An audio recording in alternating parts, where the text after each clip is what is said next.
Whatever you imagine is what you become, because there is nothing that exists without a FORE imagination. Dreams. I believe in my dreams, talk about my dreams, think about my dreams, plan for my dreams, create opportunities for my dreams, and I see myself already in my dreams.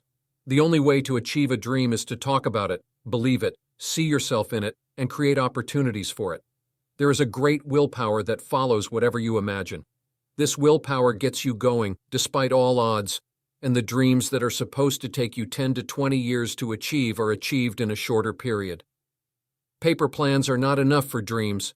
Just see yourself acting out what you have imagined, and by the time you get into it, you may think you are still in the process of imagination. What you believe is what you achieve. What you imagine is what you become. What you think is what you experience. The road less traveled. Some of us stroll gently through life with our chosen paths clearly mapped out, including breathtaking views, serene rest stops, and cheerfully infrequent roadblocks. The scenery is full of hand-painted signs that say, "Welcome," and "Have a lovely day." Classical music plays softly in the background, but for the rest of us, the path we stumble along is often the road less traveled, unmarked and unpaved. Our scenery is full of garish yellow metal signs that read, "Caution, bump ahead and danger, watch for falling rocks." Static plays in the background of our minds. Often without warning, we are hurled off the path, getting tangled in the underbrush and ending up with agonizing bruises.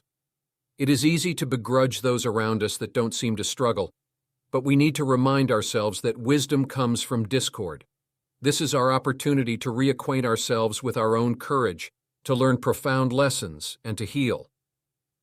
The truth is that you learn the most about yourself and about life on Earth from falling off balance, then finding your way back to balance again. Healing, then, is the balance or the neutral position of acceptance. We could therefore say that all of life is truly an attempt at healing. Let us journey together on the road less traveled towards wellness and balance and healing. Pride has a fall. Gorelal was a famous sculptor. His sculptures looked real ones. One day he saw a dream that after 15 days, the demon of death would come to take him. Gorelal prepared 9 statues of himself, and when on the 15th day he heard the demon of death coming, he took his place between the statues. The demon could not recognize him and was astonished to see 10 Gorelals instead of 1. He rushed back to the god of death and told the matter. The god of death got annoyed and set out to take Gorelal himself. Gorelal was alert and stood motionless. The god of death initially got perplexed, but he thought for a moment. He said, "Gorelal, these sculptures would have been perfect but for one mistake." Gorelal was unable to suffer the least blemish in his work. He came out and asked, "Where is the fault?" God of death caught him and said, "Here." The statues were faultless, but Gorelal was caught because of his pride. Moral: pride has a fall. Believe in you. No matter what others think, Antonio Munoz is a successful actor, but his life didn't start out that way. He was kind enough to share his story to help others. When I asked him why he sent it in, he replied graciously, "I hope maybe it might help others to do better in life." I think we can all learn about passion and determination thanks to Antonio. Remember, obstacles are only obstacles if you let them be obstacles. Antonio Munoz was born and raised in Guatemala City.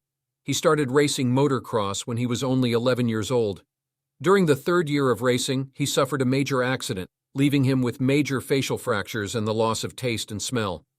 Never resigned to be the victim of any circumstance, he continued racing after the accident, which he did professionally for 20 years and held the national champion title not once, but 3 times.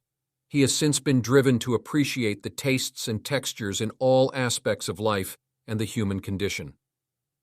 Antonio walked away from the American financial dream to pursue his real passion for acting, despite the strong resistance and skepticism manifested by colleagues and people who insisted he had to be crazy to chase after something he had no chances of succeeding at. People called me crazy and amp stupid for quitting my job and trying acting. This was because I was making a 6-figure salary at that time at my work, but I didn't listen to anyone.